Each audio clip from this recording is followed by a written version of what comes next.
फिलहाल तपोवन इलाके में रेस्क्यू ऑपरेशन किस स्थिति में है, इसका जायजा लिया आज तक संवाददाता मीनाक्षी कांडवाल ने। 48 घंटे से ज्यादा बीत चुका है रेस्क्यू ऑपरेशन चलते हुए और इस वक्त आपको हम आज तक पर दिखा रहे हैं एनटीपीसी सुरंग का जो ये फ्रंट एरिया है। यहाँ से आप देखिए कि अभी जो ये रोड रोलर्स हैं इनको दरअसल यहाँ से गुजरना है और ये कोशिश यहाँ पर हो रही है इस मलबे को फ्लैट करने की और यही इस वक्त सबसे बड़ा चैलेंज रेस्क्यू ऑपरेशन में है भी। ये फ्रंट गेट आप देख रहे हैं, यहाँ अंदर जो वर्कर्स हैं वो फंसे हुए हैं, करीब 35 लोग जो लगातार बताए जा रहे हैं। अब यहाँ पर चुनौती क्या है इसको समझने की कोशिश करिए। दरअसल फोर्सेस जो है वो 100 से करीब 120 मीटर तक के एरिया तक तो पहुंच चुकी हैं, लेकिन परेशानी ये होती है कि वहां पहुंचने के बाद भी जो दूसरा हिस्सा है सुरंग का, वहां से मलबा आगे आ जाता है और ऐसे में फिर उस मलबे को हटाना चुनौती हो जाती है। तो लगातार 2 दिन यानी 48 घंटे से ये ड्रिल नॉन स्टॉप यहाँ पर चल रहा था और ये अगर आप नजर डालेंगे, जरा दिखाइए एक बार महेश यहाँ नीचे, ये दरअसल जो आप मलबा देख रहे हैं ये सिर्फ आपको ये ढेर नहीं दिखाई दे रहा है, ये एक दलदल की तरह है। यानी अगर आपका पैर इस पर एक बार पड़ेगा तो आप इसके भीतर धंसते चले जाएंगे और इमेजिन करिए जब इसकी लेयर के ऊपर लेयर मल्टीपल लेयर्स होंगी तो कितना मुश्किल है किसी के लिए भी यहाँ पर वॉक करना, यहाँ पर चलना, यहाँ से गुजरना मुश्किल है ये पूरा ऑपरेशन यहाँ पर चलाना। लेकिन ये देखिए, ये आपने देखा इसी तरह से लगातार ये मलबा उठाया जा रहा है वहां से और उसको बाहर एक जगह पर सेग्रीगेट किया जा रहा है। लेकिन 2 ऐसी जगह हैं जहां से ये मलबा फीड हो रहा है अंदर, यानी टनल के भीतर 2 ऐसे पॉइंट्स हैं जहां से नदी का दूसरा हिस्सा जो है ये गाद वहां से आ रही है लगातार अंदर। अब परेशानी ये है कि जब तक ये कंप्लीटली नहीं हट जाती तब तक भीतर जब तक ये हट नहीं जाता कंप्लीटली वहां पर जाना मुश्किल है, यही सबसे बड़ी चुनौती है।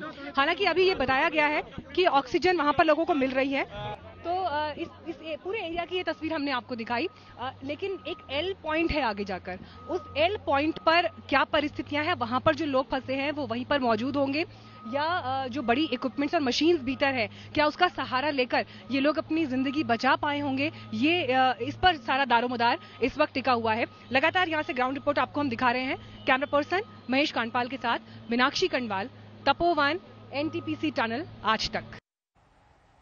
तो एनटीपीसी टनल के बाहर से रिपोर्ट आप देख रहे थे कि आज मुख्यमंत्री त्रिवेंद्र सिंह रावत ने चमोली के तबाही वाले इलाकों का जायजा लिया। उनसे बात की मेरे सहयोगी मंजीत सिंह नेगी ने। उत्तराखंड के मुख्यमंत्री त्रिवेंद्र सिंह रावत जोशीमठ में और तपोवन जहां पर इस वक्त हालात का जायजा ले रहे हैं, कुछ गांवों का उन्होंने दौरा किया है। मुख्यमंत्री जी, आप अभी कल शाम से यहाँ पर हैं, आपने टनल का भी दौरा किया, इस वक्त आप जो गांव कटे वहां का भी दौरा किया, क्या हालात हैं, किस तरह के कदम उठाए जा रहे हैं? देखिए, एक एरिया हमारा जो मलारी मार्ग है, रेनी मलारी मार्ग, उस पर जो पुल बह गया था, आज वहाँ पर जिप लाइन वहाँ पर फिक्स हो गई है और उससे आवाजाही प्रारंभ हो गई। एक चिंता थी कि हेलीकॉप्टर से अगर हमको वहाँ राशन भेजना है, कोई सामग्री भेजनी है तो कितना ही लिमिट तक उसे भेजा जा सकता है, फिर वो मौसम पर निर्भर करता है। बहुत संकरी घाटी है तो उसमें हेलीकॉप्टर कितनी देर फ्लाई कर पाएगा, ये चिंता की बात है और उसमें एक लिमिटेड ही उससे सेवा की जा सकती है। तो जिप लाइन बनने से आज हमारे पास ही वहाँ पर किसी को आना जाना है, सामग्री है तो एक तो उसके लिए हमारे पास सुविधा हो गई और हमारी क्षमता बढ़ती है। जो इलाका है वहाँ जो लोगों से मैं मिला हूँ वहाँ इस तरह की ऐसी कोई समस्या नहीं है। ये जरूर है कि वो मनोवैज्ञानिक रूप से थोड़ा परेशान है, कुछ लोग थोड़ा परेशान हैं, तो उसके लिए वहाँ पर डॉक्टर्स की टीम है। फिर अब जिप लाइन बन गई है तो जैसे ही जनजीवन सामान्य होगा तो उनका जो मानसिक जो उनको अभी तकलीफ है वो भी धीरे धीरे सामान्य हो जाएगी। वहाँ पर कुछ परिवार ऐसे कि जिनके घर टूट गए हैं, तो मैंने जिलाधिकारी को कहा है कि उनको घर बनाकर दिया जाएगा और उसके भूमि का चयन जितनी जल्दी हो जाएगा तो वो वहाँ पर उनके आवास बना दिए जाएंगे। जो हेतुक जो तात्कालिक जो सहयोग की आवश्यकता होती है वो वहाँ पर दे दी गई है। अगर हम टनल की बात करें, 2 दिन हो गए हैं, कोई बड़ी सफलता अभी तक नहीं मिली है, अभी भी करीब 35 लोग वहाँ फंसे, उसके लिए कोई दूसरा रास्ता आप लोग तलाश रहे हैं जिससे जल्दी उनको रेस्क्यू किया जाए? देखिए, वो हमारे सामने एक विकल्प और सामने आया है और टनल तक पहुँचने के लिए ड्रिल करके और ये प्रयास हो रहा है कि ड्रिल कर और हम सीधा टनल से जहाँ तक हम पहुँच पाए हैं 130 मीटर, उससे आगे हम लोग हमारे जो जवान हैं जो रेस्क्यू कर रहे हैं वो वहाँ तक पहुँच सकें। तो उस दिशा में आज एक नया प्रयास किया जा रहा है। बात सुरंग में चल रहे रेस्क्यू ऑपरेशन की। तपोवन सुरंग में कल दिन भर, रात भर और अभी भी मलबा हटाने का काम जारी है। उम्मीद यह जताई जा रही है कि आज कामयाबी जरूर मिल जाएगी।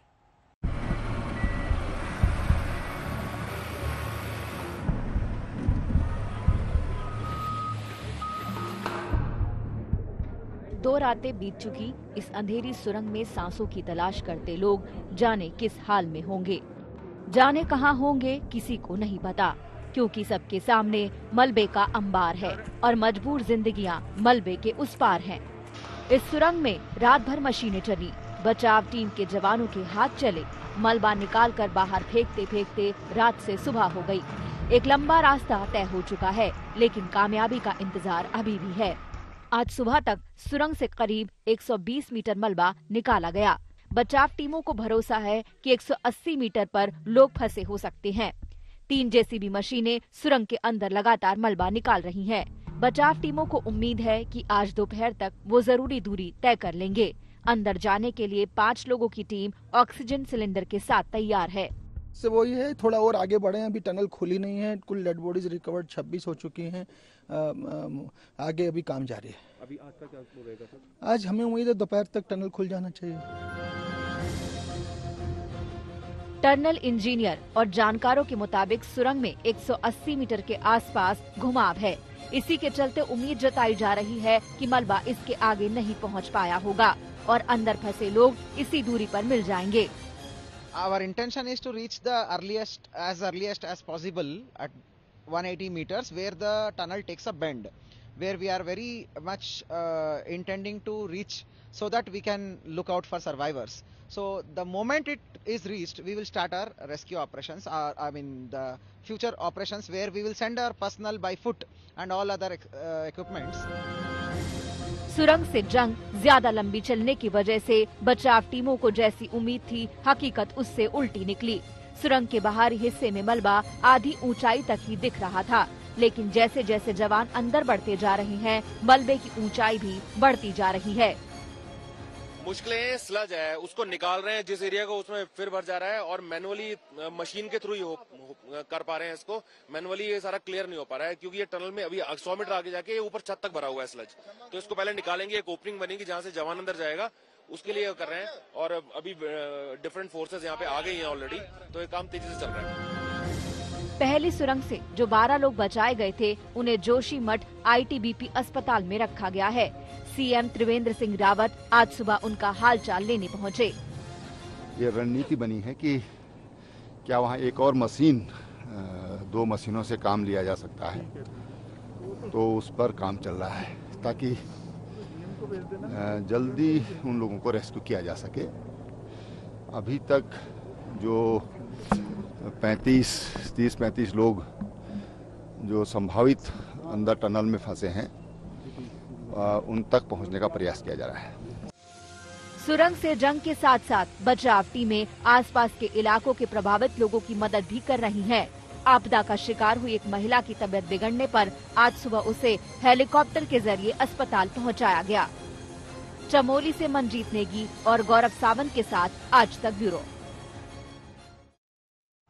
उत्तराखंड में आई आपदा में 171 लोग लापता बताए जा रहे हैं। ये लोग उत्तराखंड के बाहरी राज्यों से हैं। बिहार, झारखंड, यूपी के युवा चमोली के पावर प्रोजेक्ट समेत दूसरी कंपनियों में कार्यरत थे। रविवार को आई तबाही के बाद इन सभी लोगों का अपने परिवारों से कोई संपर्क नहीं हुआ है। परिजन परेशान हैं कि उनके अपनों के साथ क्या हुआ।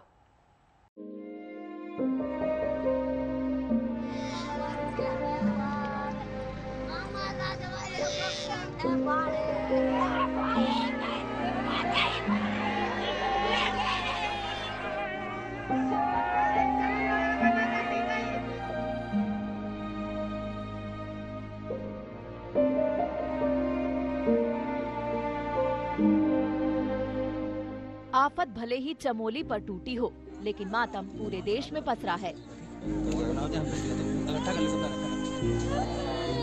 रविवार सुबह आए मलबे के सैलाब में जो जिंदगियां गुम है, वो सब अपने अपने घरों के चिराग और देश के अलग अलग हिस्सों से रोजी रोटी के लिए चमोली आए थे। जब से इनके घरों तक प्रलय की खबर पहुंची है, आंसुओं का सैलाब उमड़ रहा है। कोई अपने बेटे की खबर पूछ रहा है, कोई पिता की तो कोई भाई की। बिहार के मनेर की रहने वाली अंकिता को अपने पति का इंतजार है, जो चमोली पावर प्रोजेक्ट में इंजीनियर है। तो सूचना पापा दिए थे, तो भैया के पास कंपनी वाले कॉल किए थे कि ग्लेशियर टूट गया है। तो उसके बाद पापा के पास कॉल आया तो हर जगह बताया, तो बोले कि कल रात को 8:30 में हुई थी, तो कि सुबह में, तो कि नहीं सुबह में नहीं हो पाई थी, बट वो मेरा स्टेटस वो देखे थे 9 बजे। गोपालगंज के नेमधारी भी चमोली में ही काम करते हैं, लेकिन हादसे के बाद से उनका फोन नहीं आया। 2 छोटे छोटे बच्चों को गोद में लेकर बैठी पत्नी रो रो कर पति की खोज खबर का इंतजार कर रही है।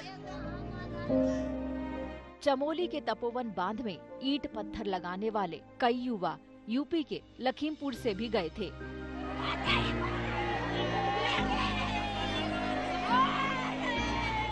इनके परिवार को भी हादसे की खबर मिल चुकी है, लेकिन अपनों की कोई खबर अभी तक नहीं आई।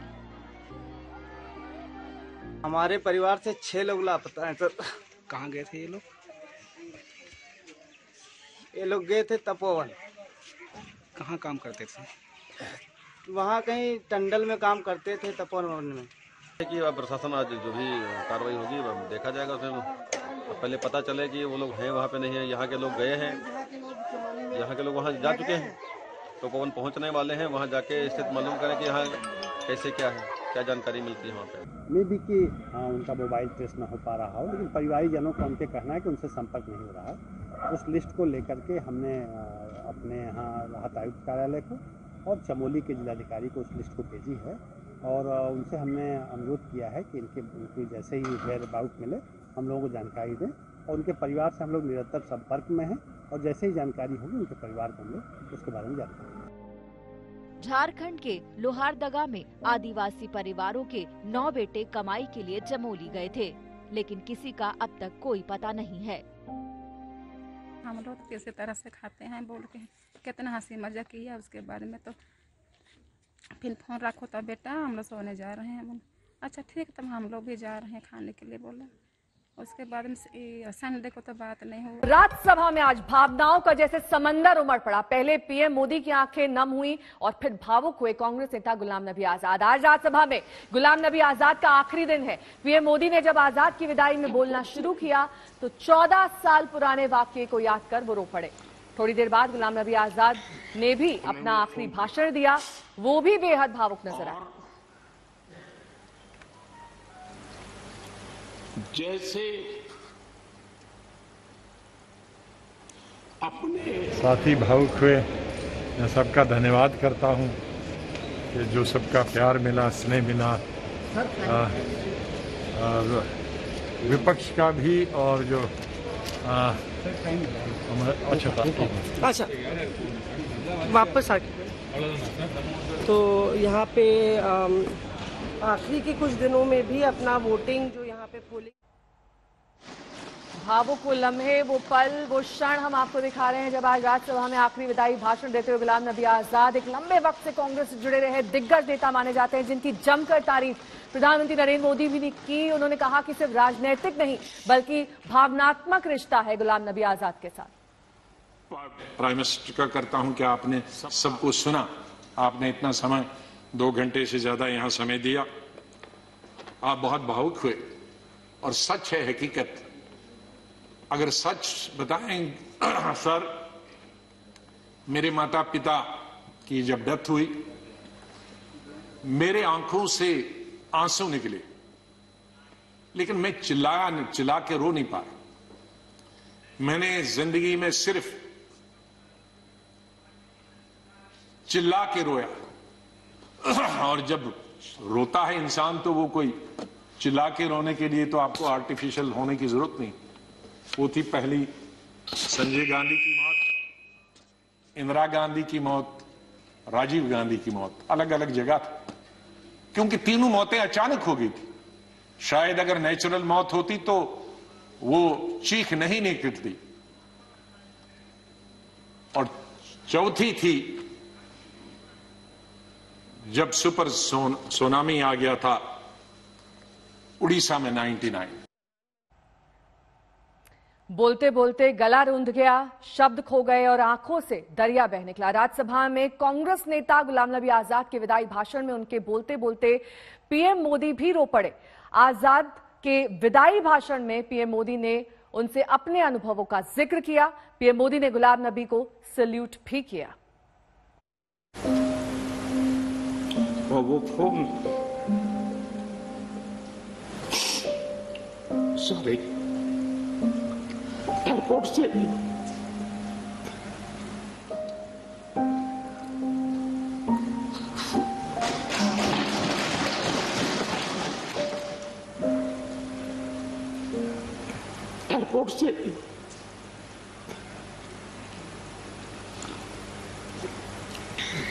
उन्होंने मुझे फोन किया और जैसे अपने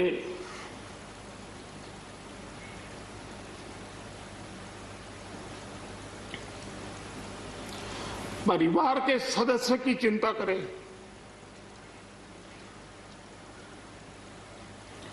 वैसी चिंता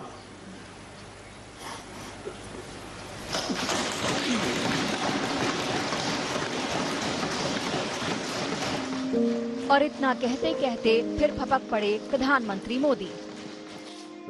पद, सत्ता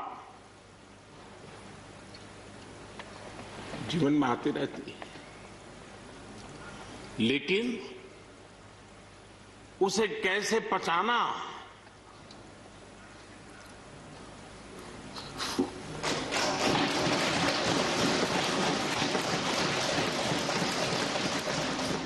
एक तरफ आंसुओं का समंदर और दूसरी तरफ तालियों की गड़गड़ाहट। धारा प्रभा बोलने वाले पीएम मोदी के लिए आज बोलना मुश्किल हो रहा था। वो बोलना चाहते थे लेकिन बार बार गला रूंध रहा था। भावनाओं का दरिया आंखों से बह रहा था। मौका था राज्यसभा से कांग्रेस सांसद गुलाम नबी आजाद की रिटायरमेंट का। पीएम मोदी जब आजाद के लिए विदाई भाषण देने खड़े हुए तो किसी को अंदाजा नहीं था कि वो ऐसे भावुक पल के साझी होने जा रहे हैं। इसलिए अपने संबोधन के दौरान पीएम मोदी ने एक वाकये का जिक्र किया। जब वो गुजरात के सीएम थे और जम्मू कश्मीर में गुजरात के यात्रियों पर आतंकी हमला हुआ था। गुजरात के यात्री, क्योंकि जम्मू कश्मीर में जाने वाले टूरिस्ट में गुजरात बहुत बड़ा नंबर रहता है, और टेररिस्टों ने पर हमला कर दिया। करीब 8 लोग शायद मारे गए। सबसे पहले गुलाम नबी जी का मुझे फोन आया। इतना बताने के बाद भावुक होते चले गए पीएम मोदी। और वो फोन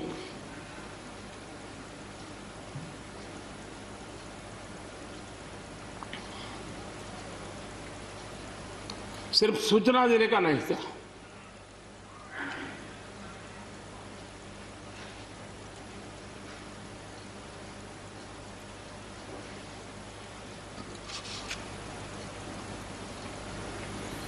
उनके आंसू रुक नहीं रहे थे। फोन पे पीएम मोदी के मुताबिक तब उन्होंने शवों को गुजरात लाने के लिए तब के रक्षा मंत्री प्रणब मुखर्जी से सेना के विमान की मांग की थी। प्रणब मुखर्जी ने हामी भी भर दी, लेकिन तब तक गुलाम नबी आजाद एयरपोर्ट पहुंच चुके थे। उस समय प्रणब मुखर्जी साहब डिफेंस मिनिस्टर थे।